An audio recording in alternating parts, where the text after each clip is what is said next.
कुंभ राशि वाले बंधुओं, स्वागत है आप सभी का हृदय से अभिनंदन है मंथन भिंड यूट्यूब चैनल में। तो कुंभ राशि वालों, जरा ध्यान से सुनिए। अगले 3 से 5 दिन आपके जीवन में बड़े ही क्रांतिकारी होने वाले हैं। बहुत बड़े बदलाव होंगे। 3 प्रमुख घटनाएं आपके जीवन में घटित होंगी। इसी के साथ साथ महाशिवरात्रि के दिन ये 2 चीजें खुद चलकर आपके पास आएंगी। बस शर्त यही है कि आप इस कार्यक्रम को अंत तक देख लेना, क्योंकि इस कार्यक्रम में हम आपको बताने जा रहे हैं वो गुप्त सूत्र जो स्वयं भोलेनाथ को अत्यंत प्रिय हैं। जो भी व्यक्ति इन सूत्रों को समझता है और इनके अनुसार जीवन में छुटपुट परिवर्तन करना शुरू कर देता है, साथ ही साथ एक गुप्त शक्ति है, एक गुप्त क्रिया है जिसके विषय में भी हम आपको बताएंगे। तो जो भी व्यक्ति इस क्रिया को करता है चुपचाप बिना किसी को बताए, वह व्यक्ति देवों के देव महादेव का अत्यंत प्रिय बन जाता है और कालों के काल महाकाल उसका समय और काल परिवर्तित कर देते हैं। जी हाँ, कार्यक्रम बेहद महत्वपूर्ण है क्योंकि इस कार्यक्रम में हम आपको अब वो चीजें बताने जा रहे हैं जो कोई आपको बताएगा नहीं, क्योंकि ये सारी चीजें लोग 2 ही कंडीशन में किसी को बताते हैं।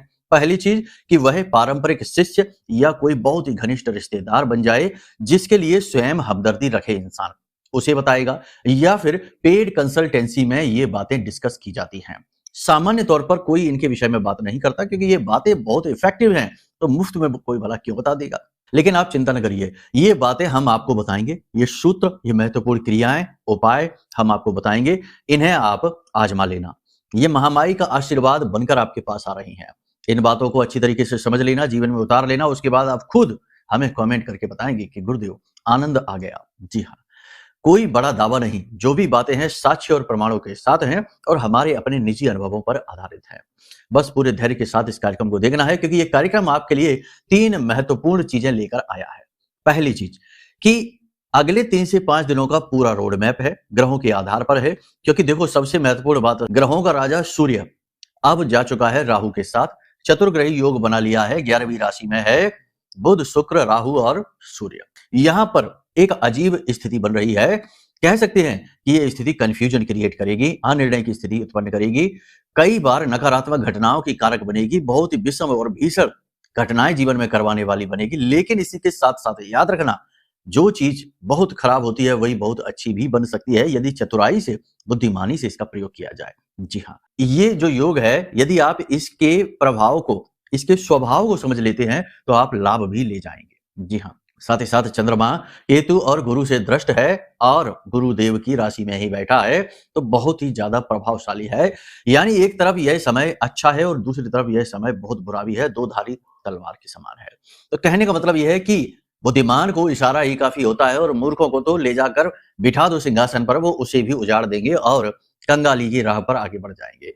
तो बुद्धिमानों के लिए ये कार्यक्रम है और ज्ञानवानों के लिए ये कार्यक्रम है, धैर्यवानों के लिए ये कार्यक्रम है। कार्यक्रम बहुत ही महत्वपूर्ण है।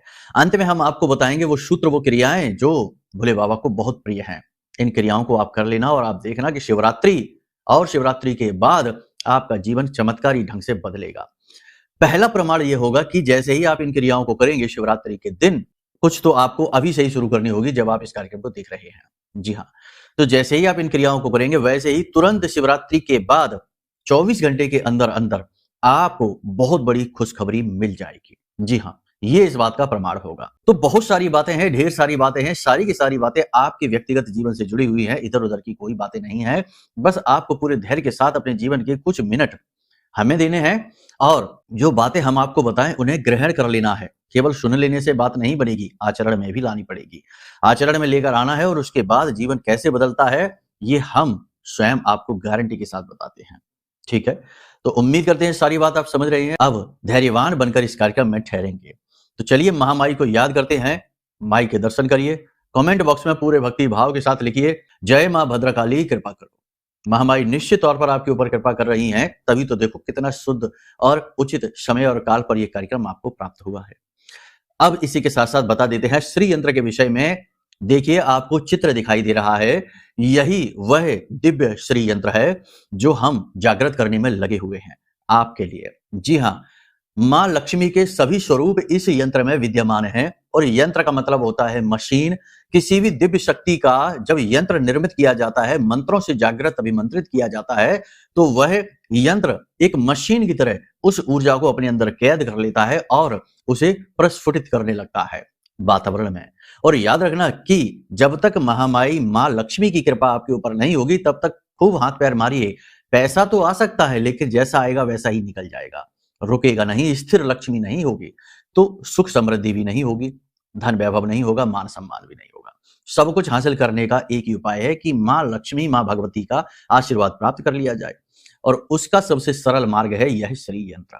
तो इस श्री यंत्र को आप महाशिवरात्रि के बाद आराम से मंगवा पाएंगे। बहुत ही सीमित संख्या में चीजें, सारी भेद नहीं खोलेंगे हम, ना मंत्र बताएंगे, ना संख्या बताएंगे और ना ही श्री यंत्र को आपको हाथ में लेकर दिखाएंगे, केवल चित्र दिखा सकते हैं। आप लोगों की बहुत मांग है, इस वजह से दर्शन करना चाहते हैं बहुत सारे लोग, इसलिए तो आप देख लीजिए, बस समय रहते इसे अपने जीवन में मंगवा लीजिए, इसका अवतरण करवा लीजिए, क्योंकि बहुत तेजी से बुकिंग हो रही है और बहुत तेजी से ये निकल भी रही है, संख्या समाप्त होने वाली है।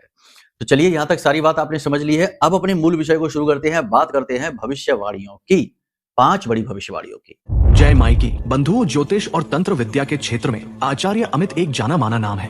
पूज्य गुरुदेव के साधनाओं और ज्योतिष विद्या के अनुभव बेहद दिव्य है। जी हाँ, पूज्य गुरुदेव ने जिसकी भी कुंडली का विश्लेषण किया और कुंडली के अनुसार उसे सटीक उपाय व महामाई माँ बगलामुखी की विशेष कृपा दी, उसके जीवन में सकारात्मक बदलाव तो आए ही है। फिर चाहे समस्या कितनी ही कठिन क्यों ना हो, समाधान तो अवश्य हुआ है। अब ऐसे में यदि आप भी अपने जीवन की किसी बड़ी समस्या से जूझ रहे हैं, जैसे कि कर्जा बढ़ता ही जा रहा है, काम धंधा और व्यापार सब रुक चुका है, रिश्ते नातों में तनाव हद से ज्यादा बढ़ गया है, पूरा जीवन ही नकारात्मकताओं से भर गया है, तो ऐसे में यही सही समय है जब आप श्रेष्ठ गुरु से मार्गदर्शन प्राप्त करें और जीवन के अंधकार को समाप्त कर दिव्य प्रकाश की ओर कदम बढ़ाएं। वीडियो में दिए गए नंबरों पर तुरंत संपर्क करिए और अपनी कुंडली का विश्लेषण व समाधान पूज्य गुरुदेव के द्वारा करवा लीजिए। देर ना करें, आपके देवी देवताओं के आशीर्वाद से ये मौका खुद चलकर आपके पास आया है, इसे गंवाना नहीं है।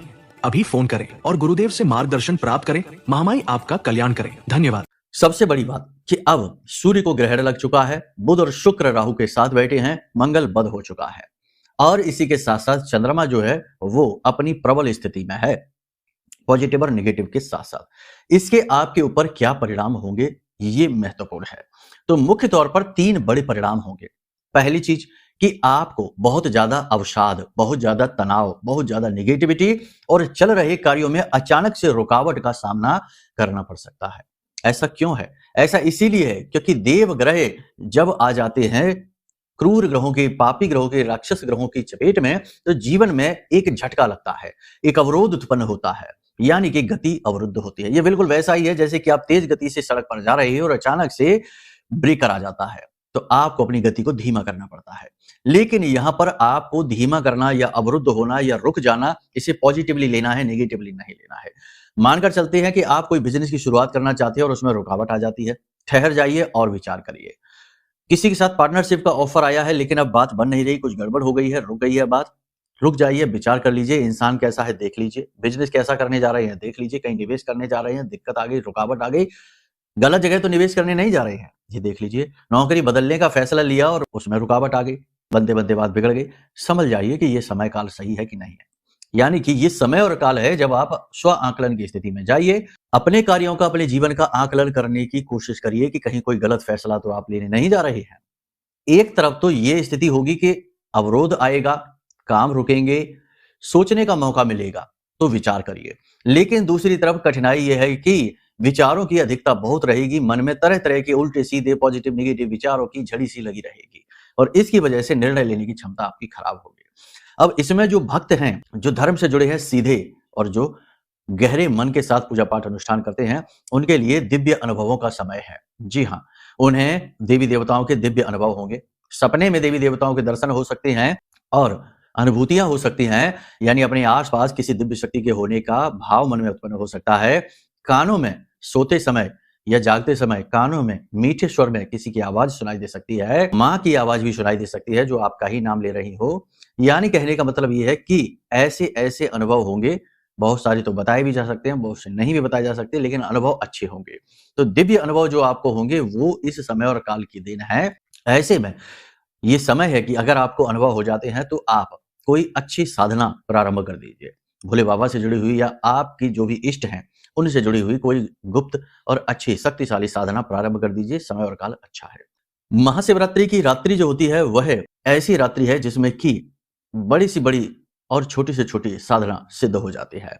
बहुत ही दिव्य, क्योंकि इस रात्रि की खूबी यह है कि इस रात्रि में सारे के सारे मंत्र जो हैं वो उत्कीलित हैं, उत्कीलन हो जाता है उनका, मतलब कि भोले बाबा ने सारे मंत्रों का कीलन कर रखा है ताकि उनका कोई दुरुपयोग ना कर सके इस कलयुग में।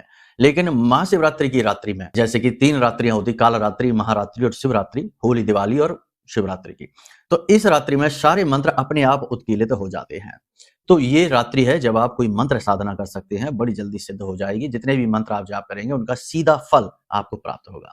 अगर आप किसी दिव्य शक्ति से पहले से ही जुड़े हैं तो आप उनकी साधना करिए, जरूरी नहीं कि भोले बाबा की ही साधना करें। और अगर कुछ नहीं है तो हम आपको कह देते हैं कि कुछ नहीं तो 11 या 21 माला पूरे विधि विधान के साथ रात्रि के समय करना, 9 बजे से प्रारंभ करना, क्योंकि शिवरात्रि है। हमारे यहाँ हिंदू धर्म में या हमारे समाज में रात्रि को लेकर बड़ी ही निगेटिव बातें फैली हुई हैं। यानी कि जब जग सोए तब योगी जगे, यानी कि रात्रि के समय में माया भी सो जाती है, रात्रि के समय संसार सो जाता है और रात्रि के समय दिव्य शक्तियों का जागरण होता है। तो रात्रि का समय हमेशा साधकों के लिए सर्वश्रेष्ठ समय होता है। इसीलिए जो बड़े पर्व हैं, महापर्व हैं हिंदू धर्म के, वो रात्रि को ही होते हैं। जैसे शिवरात्रि है, नवरात्रि है, ये रात्रि को ही होती है। होली की पूजा, दीपावली की पूजा सब रात्रि में होती है, क्योंकि ये बड़े अनुष्ठान हैं। तो आपको भी महाशिवरात्रि की रात्रि में 9 बजे के आसपास से साधना प्रारंभ करनी है। अगर आप कर सकते हैं, करिए तो सर्वोत्तम रहेगा। रुद्राक्ष की माला का प्रयोग करना, इस प्रकार से रुद्राक्ष की माला होती है, इसका प्रयोग करना। माला तो सबको पता है, हम क्यों दिखा रहे हैं, सोचने की बात है। तो इसलिए दिखा रहे हैं कि बहुत से लोगों को माला जाप करने का विधान नहीं पता है कि कैसे करते हैं। बहुत से लोग पूछते हैं कि गुरुजी माला कैसे करनी है, हमने कभी की नहीं है। तो आपने पंचाक्षरी मंत्र का ही जाप करना है। जाप करने से पहले भोले बाबा से अनुमति अवश्य ले लेना है और उसके बाद पूरे विधि विधान के साथ पंचोपचार से पूजा करनी है और उसके बाद इस मंत्र का जाप करना है। देखिए ये जो आपको दिखाई दे रहा है, ये जो है इसे हम कहते हैं सुमेरु। इसे कभी उल्लंघन नहीं किया जाता, इसे क्रॉस नहीं किया जाता। ये नियम सीख लो, ये जरूरी है। आते हैं तो बहुत अच्छी बात है, नहीं आते हैं तो सीख लो। इसका कभी उल्लंघन नहीं करते हैं। माला यहाँ से जाप शुरू करते हैं। इस मोती को भी हम गिनते नहीं है, यह 9वां मोती होता है और जो बाकी के हैं वो 8 यानी 108 मोती होते हैं, इसे नहीं गिनते हैं, ठीक है। तो यहाँ से शुरू किया और जाप हम यहाँ से इस तरह से, इस उंगली को स्पर्श नहीं कराते हैं, माला से दूर रखते हैं तर्जनी को। इन उंगलियों से माला को स्पर्श कराते हैं, इस उंगली पर माला चलती है, यह हृदय रेखा से जुड़ती है, हृदय से जुड़ती है, ठीक है ना, अनामिका। तो इसी पर कराते हैं माला को स्पर्श और इस तरह से जाप करते जाते और इस तरह से जाप करते और ये हम आ गए आखिरी तक, यहाँ तक आ गए हम। ये अंतिम मोती है, ठीक है ना। अब यहीं से हम इसको वापस कर लेंगे, इस तरह से वापस हो गए। सुमेरु को हमने क्रॉस नहीं किया और हमने फिर से जाप करना शुरू कर दिया और माला को छिपा कर जाप करना है, ठीक है, दिखाना नहीं है, उजागर नहीं किया जाता। इस तरह से ये आपकी एक माला हो गई। फिर से हम वहां तक पहुंचे, अगली बार ये लो दूसरी माला हो गई, सुमेरु तक आ गए। अब यहाँ से हमने फिर से चेंज कर लिया, यानी कि वापस हो लिए और हमने ये सुमेरु को क्रॉस नहीं किया, ठीक है। ये हमने सोचा कि आपको बता देते हैं। बहुत सारे लोग हमसे कमेंट करके पूछते हैं, फोन करके मैसेज करके पूछते हैं। तो महाशिवरात्रि की रात्रि में आपको करना है ओम नमः शिवाय पंचाक्षरी मंत्र, महाकाल महादेव का मंत्र है, सबसे शक्तिशाली मंत्र है, महामंत्र है।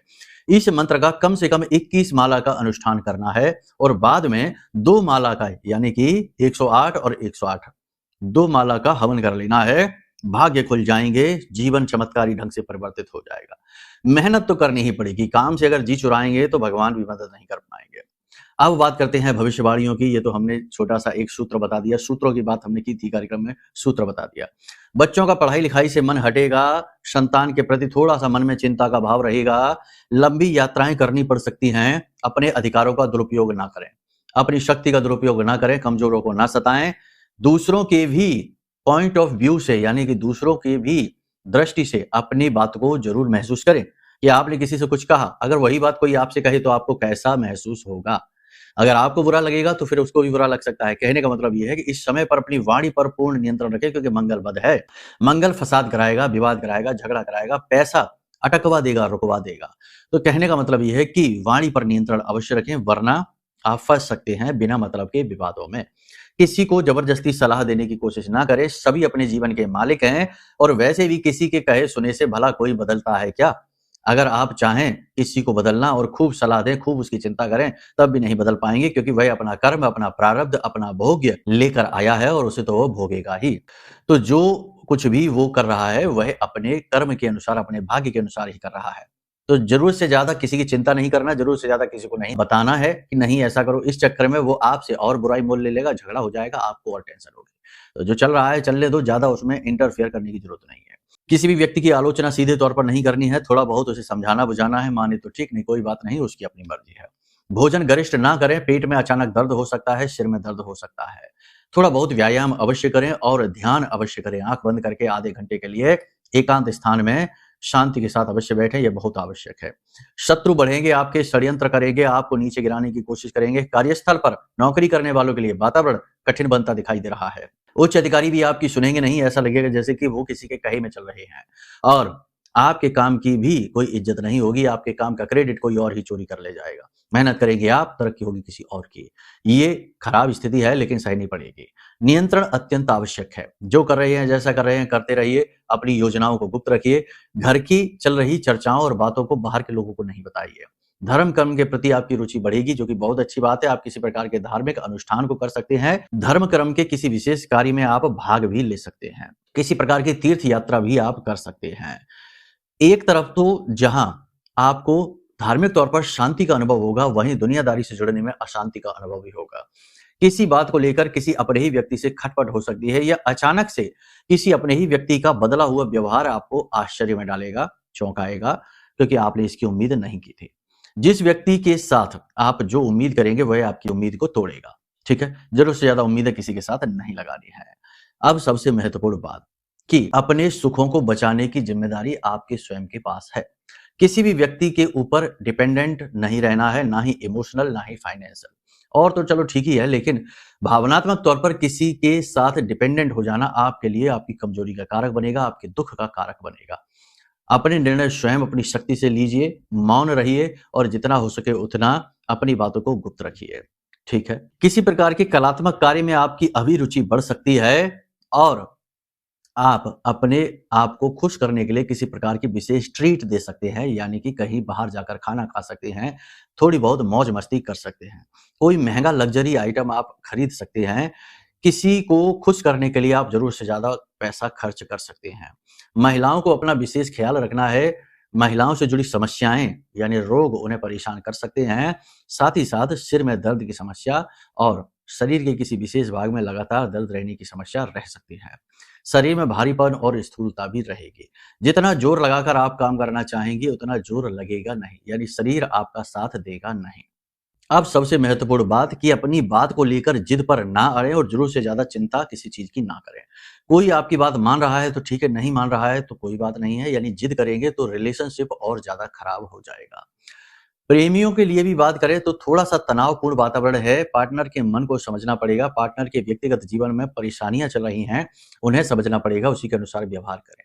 दाम्पत्य जीवन अच्छा है, कोई समस्या नहीं है, परेशानी किसी चीज की नहीं है, लेकिन जीवन की भागदौड़ में आप अपने दाम्पत्य जीवन का सुख ले नहीं पाएंगे। 3 से 5 दिनों के अंत में आप अपने जीवन साथी के साथ कहीं बाहर घूमने जा सकते हैं।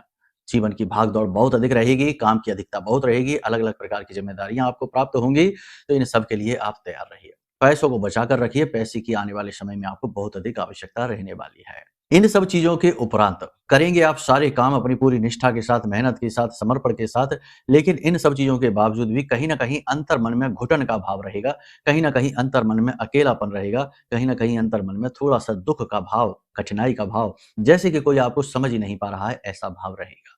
तो ये अकेलेपन का भाव आपके दुख का, आपके कष्ट और परेशानी का कारक बनेगा। आपको बड़ी समझदारी के साथ अपने आप को संभालना है, अपना स्वयं का गुरु खुद बनना है। ठीक है, जो भी अपनी समस्या है वो मंदिर जाइए, भगवान को सुनाइए। वही सबके पिता हैं, सबकी माँ है, आपके पिता और आपकी माँ है, उन्हीं को सारी बातें बताइए जाकर। अब यहाँ पर ध्यान से सुनिए, महाशिवरात्रि के दिन या उसके 24 घंटे के अंदर अंदर ये 2 चीजें आपके पास खुद चलकर आएंगी। ये क्या है, ध्यान से सुनिए। पहली चीज तो वो कि आप जिस भी चीज के लिए इंतजार, जैसे कि जो बेरोजगार हैं वो नौकरी का इंतजार कर रहे हैं कि कैसे भी रोजगार प्राप्त हो जाए, खुद नौकरी चलकर आएगी। कर्म तो करना ही पड़ेगा, बिल्कुल स्वाभाविक सी बात है। अकर्ता और निकम्मेपन की तो कोई तोड़ ही नहीं है, दवाई ही नहीं है। मेहनत करनी पड़ेगी, काम करना पड़ेगा, लेकिन नौकरी मिलेगी आराम से, ये बात निश्चित है। दूसरा कि जिस काम के लिए आप तड़प रहे हैं, जैसे कि ठेके का पैसा है, सरकार से जुड़ा पैसा है, कोई कॉन्ट्रैक्ट है, कोई डील है जो अटकी हुई है और वो हो नहीं रही है, तो वो निश्चित तौर पर आपकी हो जाएगी, कंप्लीट हो जाएगी, बशर्ते कि जो चीजें हमने आपको बताई हैं उन्हें जीवन में जरूर उतारना। महाशिवरात्रि के दिन यानी रात्रि के समय तो आप अनुष्ठान कर ही लेना, ये तो निश्चित है ही, इसी से लाभ आपको होंगे।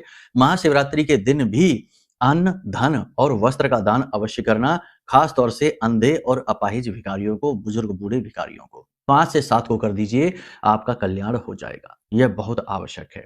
बाकी महाशिवरात्रि के दिन मौन रहिए, झूठ ना बोलिए, जितना हो सके कम से कम बोलिए और उल्टे सीधे चीजों से दूर रहिए और अपनी वाणी पर नियंत्रण रखना ये बहुत अधिक आवश्यक है। नियम संयम तो आप जानते ही हैं, नैतिकता के सभी नियमों का आपको पालन करना है।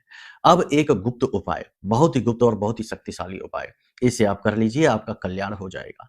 महाशिवरात्रि के दिन आपको क्या करना है, एक नारियल लेना है और उस नारियल के ऊपर आपको काजल से, बाजार से काजल लेकर आना और काजल से 21 टीके लगा देने हैं। नारियल जो होता है ना, जटा नारियल बोलते हैं, पानी वाला नहीं, सूखा नारियल, उस पर 21 टीके आपको लगा देने हैं काजल से, ठीक है। और उसके बाद उस नारियल पर अपनी समस्या लिख देनी है कि आपकी क्या समस्या है। जो भी आपकी समस्या है, जैसे शत्रु नाश करवाना है और व्यापार में उन्नति करवाना है, कर्जे से मुक्ति करवाना है, जो भी आपकी समस्या है, दाम्पत्य सुख बढ़ाना है, जो भी आपकी समस्या है, उस समस्या को लिख दीजिए जिससे आप मुक्त होना चाहते हैं, या उस इच्छा को लिख दीजिए जो आप अपने जीवन में लाना चाहते हैं, उसे आप लिख दीजिए। और अब इस नारियल को चुपचाप ले जाकर पहले तो अपने ऊपर से, अपने सिर के ऊपर से उल्टा 7 बार उसारिए या उतारा करिए और उसके बाद ले जाकर इसे किसी दूर दराज एकांत में पीपल के या बरगद के वृक्ष के नीचे लगभग 1-1.5 फीट गड्ढा खोदकर उसमें दबा आइए। बस गुप्त रूप से करना ये उपाय, किसी को इसके बारे में बताना नहीं, ना ही कोई आपको ये करते हुए देखे। इतना आप कर लीजिए, आपका कल्याण हो जाएगा। महाशिवरात्रि के दिन ही आपको सबसे शक्तिशाली और कलयुग का राजा कहे जाने वाले ग्रह राहु की कृपा प्राप्त हो जाएगी, क्योंकि यह भगवान भोलेनाथ का सबसे बड़ा चेला है। भगवान भोलेनाथ की कृपा इसके ऊपर हुई तभी इसकी जान बची, वरना तो ये खत्म ही हो जाता। तो कहने का मतलब ये है कि ये बहुत अच्छा मौका है, बहुत अच्छा अवसर है, इसे आप कर डालिए, इस उपाय को कर लीजिए, कल्याण हो जाएगा। जो भी बातें यहाँ पर हमने आपको बताई हैं वो आपके गोचरों के आधार पर है, लेकिन हो सकता है कि इस समय पर आप किसी बड़ी समस्या से जूझ रहे हैं या पहले सब कुछ ठीक चल रहा था, अब स्थिति बिगड़ चुकी है। कोई भी कैसी भी स्थिति हो, आपको एक काम जरूर करना है कि अपनी कुंडली का आकलन करा लेना है, क्योंकि कुंडली का आकलन, देखो हम पहले ही कह देते हैं, बहुत सारे लोग ऐसे हैं जो बहुत ज्यादा परेशान हो जाते हैं, बहुत ज्यादा गड्ढे में चले जाते हैं, घाटा खा जाते हैं, फिर कुंडली लेकर आते हैं, लेकिन अब पछताए होत क्या जब चिड़िया चुग गई खेत, यानी कि अब तो बर्बादी हो गई, अब क्या करेगी कुंडली। तो कुंडली का आकलन हर महत्वपूर्ण कार्य को करने से पहले कराना चाहिए और हर समय और काल पर पता होना चाहिए कि ग्रह आपके क्या बोल रहे हैं। पाप ग्रह दोषों को समाप्त कर दिया जाता है और शुभ ग्रह योगों को एक्टिवेट कर दिया जाता है और इस तरह जीवन सरल बनता है। साथ ही साथ आपको अपनी खुद की सुरक्षा, क्योंकि कलयुग है, नकारात्मक युग है, पाप युग है, यहाँ पर लोग लगातार आपके प्रति षड्यंत्र करते हैं, तंत्र मंत्र करते हैं, नकारात्मकताएं भेजते हैं, कुंडली के दोष भी पीड़ाएं पहुंचाते हैं। इन सभी दोषों की मुक्ति का एकमात्र समाधान है यह महारक्षा कवच। ब्रह्मास्त्र विद्या मां बगलामुखी का यह सबसे शक्तिशाली कवच है, जिसे बालगा कवच कहते हैं। इस कवच को आप मंगवा लीजिए, यह आपके लिए किसी ब्रह्मास्त्र से कम नहीं है, नाम ही है ब्रह्मास्त्र विद्या। यानी यह कवच आते ही आपको तुरंत अपने प्रभाव दिखाने शुरू कर देगा। तो कहने का मतलब यह है कि कुंडली करवा लीजिए, कवच मंगवा लीजिए, आपका उद्धार हो जाएगा। बाकी के मार्गदर्शन तो आगे हम आपको देते ही रहेंगे।